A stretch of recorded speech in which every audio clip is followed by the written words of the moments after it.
Bună, bună seara și bine v-am regăsit din nou. La mulți ani celor ce poartă numele florilor. Bună seara, doamna Cătălina Alexandra Mera. Bună seara și bine v-am găsit. Cine este doamna Cătălina Alexandra Mera? În primul rând sunt mămică de 32 de ani din Comuna Mihai Viteazu, județul Cluj. Am doi copilași de 7, respectiv 4 anișori. Lucrez ca funcționar administrativ la o firmă de transporturi și în timpul liber îmi place să trăiesc în alta handmade. Da. De unde pasiunea pentru handmade? Toate la început când am pregătit bacul pentru nunta mea, în 2011. Am vrut să fac invitațiile să fie unice și mi-am făcut propriile invitații, mărturii pentru nuntă, bucătele pentru domnișoarele de onoare, căsuța de bani și așa încet am început cu alte accesorii, aranjamente pentru Crăciun și altele. Frumos. Ce este Happy Handmade?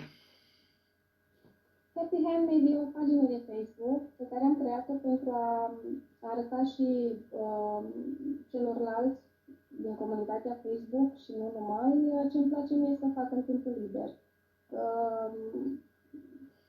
Acolo pot fi văzute toate produsele care le fac. Ne puteți exemplifica câteva din ceea ce faceți dumneavoastră? Eu știu, dar cei care ne urmăresc nu știu. Eventual să ne arătați și produsul dacă aveți la îndemână. Sigur că da.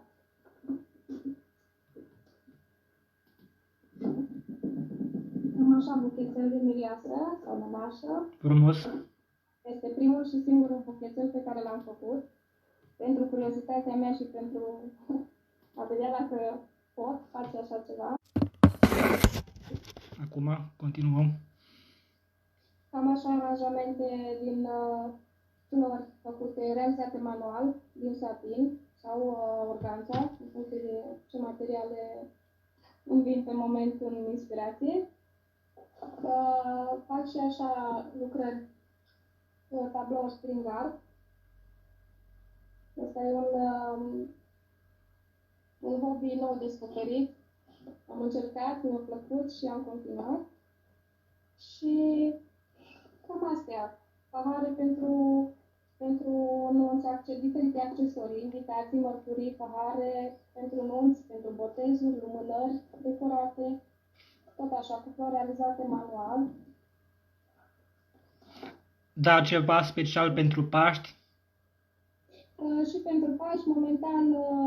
Doar ne spuneți. Poftim? Doar ne spuneți nume și arătați. Da, accesorii, decorative și aranjamente florale. Mai fac iarăși cordeluțe, agrafe, papioane pentru diferite evenimente și ocazii, bineînțeles, panouri decorative. Fiecare produs cred că are povestea lui.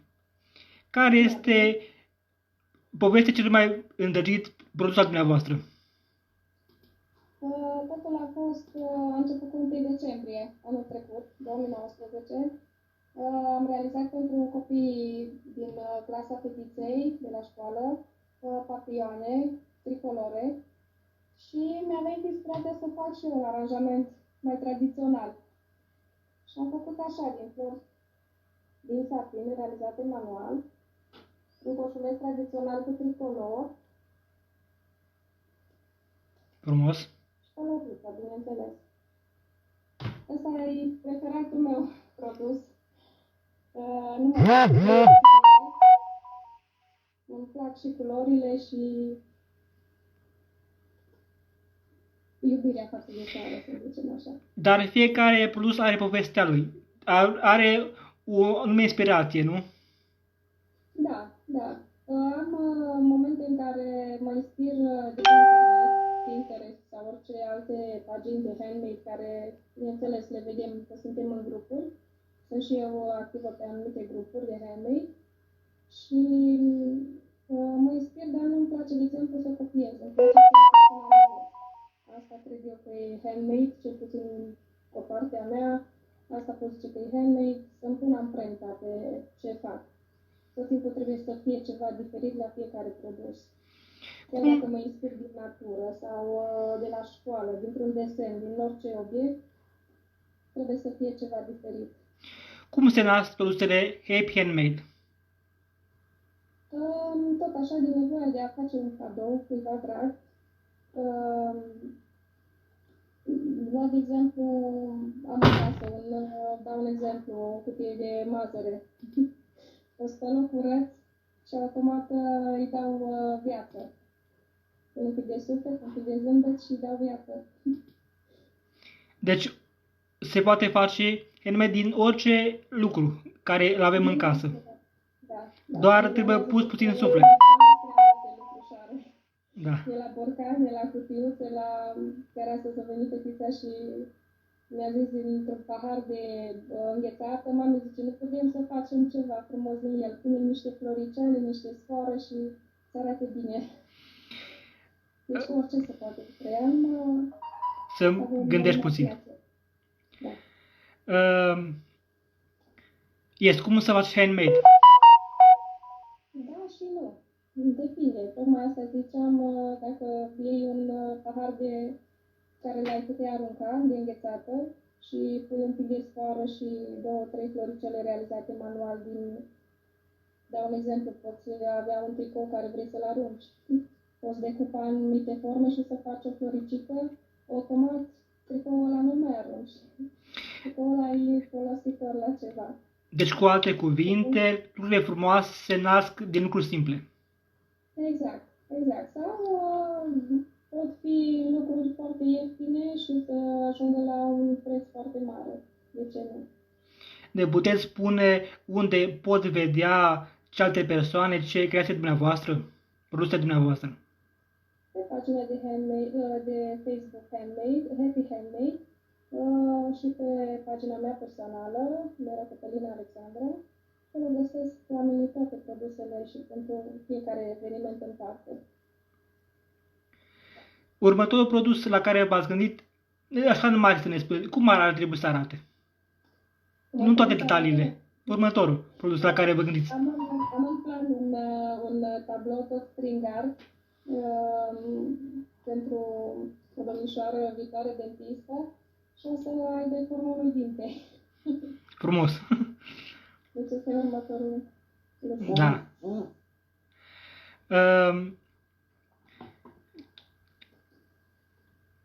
Ce ați realizat anul trecut? Care a fost realizarea dumneavoastră de fapt anul trecut? Cea mai mare realizare anul trecut? Cea mai mare realizare anul trecut a fost, am avut în ianuarie de fapt, a fost botezul finuței noastre și acolo am realizat un panou plin de fundițe roz, mărturiile, căsuța de bani pentru botezul fetiței, lumânarea, canta. Mi s-a părut un pic că mi-am pus amprenta mai mult decât că am fost doar că am fost și nănașă. Pentru că a fost un surplus pentru mine. Da. Am înțeles că dumneavoastră ați făcut ceva torturi în formă de Pampers. Sau am înțeles eu greșit? Ne puteți spune despre aceste lucruri ceva? În formă de Pampers, da. Pentru copiii nou născuți, pentru să pot face coșulețe cu tot ce e necesar unei mămici, tot așa, cu flori făcute, realizate manual, cu toate lucrușoarele cumpărate sau nu, dar torturile astea din Pampers sunt la mare căutare acum. Aveți ceva fotografii să ne arătați cum arată un asemenea tort? Nu am. La îndemână mă refer, dacă nu aveți acum nicio problemă. Doar am întrebat. Nu am aici, le-am dat tot ce am avut, dar găsesc oamenii cei care doresc să vadă, găsesc pe pagina de Happy Handmade. Ați participat la târgul de handmade? Sau aveți în plan? Am în plan, am participat și acum la Târgul Mărțișorului din Turda și sper la cât mai multe pe viitor. Sunt necesare.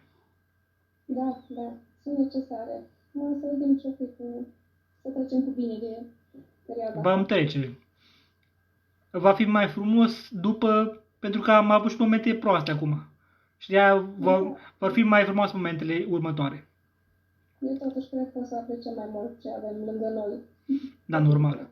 Pentru că avem lângă noi lucruri frumoase. Așa e. Ce ați dori să le transmiteți celor care vor să apuce să facă handmade și n-au până acum curaj să o facă?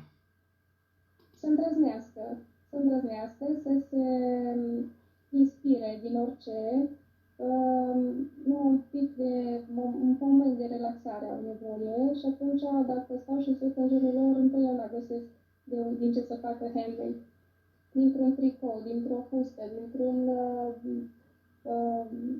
borcan, dintr-o sfoară, din orice se poate face handmade.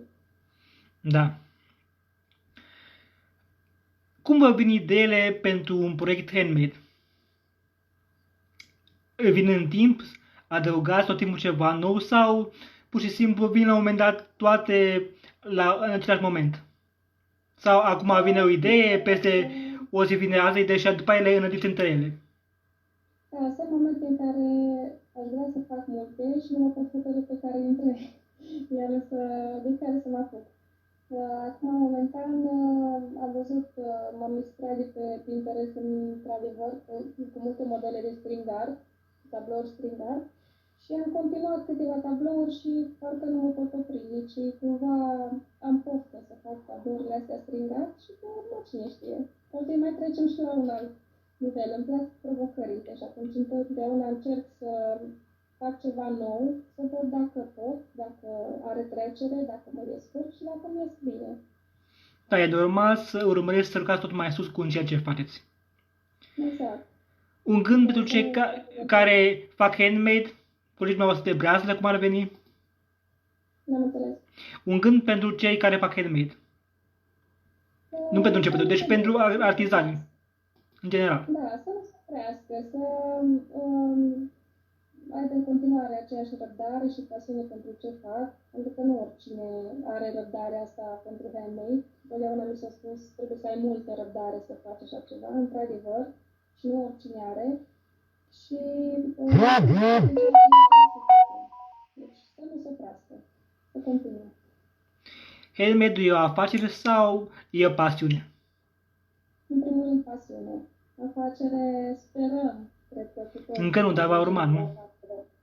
Dar asta va decide timpul. Dar nu e rentabil să participi la un târg, am înțeles. E adevărat? Ce anume? Nu e rentabil să participi la un târg de handmade. Din câte am înțeles eu. E adevărat? La târguri de handmade? Da. Să zicem. Sunt doar cheltuieli. Da, în general te cheltui și te pregătești, bineînțeles, și un pic dezamăgitor, să zice. Dar sperăm pe viitor să fie mai bine. Eu am încredere că până la urmă o să înțeleagă și oamenii că partea asta de handmade nu e neapărat o afacere, ci oamenii fac din pasiune și atunci Se compensează. să vedem că oamenii cumpără mai mult de la noi decât alte lucruri gata făcute, gata lipite, mă rog. Deci diferența între handmade și chinezării care ar fi? Pentru dumneavoastră. Că am auzit și alte păreri. Handmade și chinezării. Chinezării. Păi, la chinezării, sunt lucruri foarte frumoase, dar sunt gata făcute toate. Deci nu sunt făcute cu mașină, sunt făcute cu aparatură. Tot ce e handmade e făcut cu suflet, se pune mâna pe fiecare produs în parte și se modelează și se aranjează și se lipește și se ondulează și fiecare produs în parte e pus amprenta pe ea. Și este unicat până la urmă. Exact. Deci nu găsești, eu cel puțin nu am două lucruri făcute exact la fel. Nici nu ai cum să faci să fie la fel, că la fiecare apare o mică diferență oricum între ele. Exact, și atunci, practic, mie nu-mi place să mă plictisesc și atunci, dacă vreau tot timpul ceva diferit, pentru mine asta e o provocare tot timpul. Dar, ca să viți la emisiunea mea, a fost o provocare? N-am înțeles? Emisiunea mea pentru voastră a fost o provocare? Da, da. De Și ce? mulțumesc mult pentru șansa acordată. E firesc să Mi-ar ajutăm. plăcea- Mi-ar plăcea să înțeleagă și oamenii mai bine prin mesajele astea care le transmitem prin emisiunea noastră. Că ne place ceea ce facem și să le placă, sperăm să le placă și lor. Ce mai așteptate la acest an 2020? Acum aici e mai greu, nu mai fac planuri pe termen lung. Acum vorbim doar de 2020. Deci de Îmi place- 6-7 luni. Da, îmi place să trăiesc momentul, nu prea mai fac planuri pe termen lung. Îmi doresc să fim cu toți sănătoși, să trecem cu bine perioada asta și, bineînțeles, la cât mai multe comenzi. Comenzi de produse și aprecieri din partea oamenilor. Dacă doriți să transmiteți mesaj de flori unor persoane apropiate,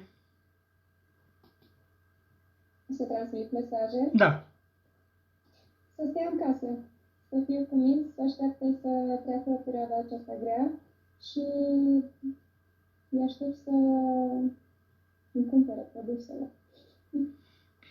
să fie. Un gând pentru cei care ne urmărit în această seară. Vă mulțumesc că ați fost alături de mine, celor care sunt în direct și văd emisiunea și vă aștept pe pagina de Happy Handmade ce produse fac și să ne cunoaștem mai bine acolo.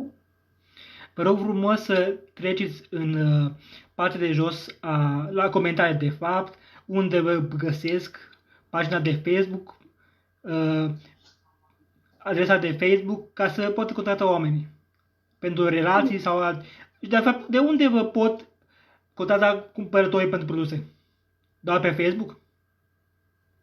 Doar pe Facebook am acolo toate datele și de e-mail pe cătălina.alexandra88@yahoo.com, pe adresa de e-mail și pe Facebook-ul personal sau pe cel de Happy Handmade, pagina de Happy Handmade.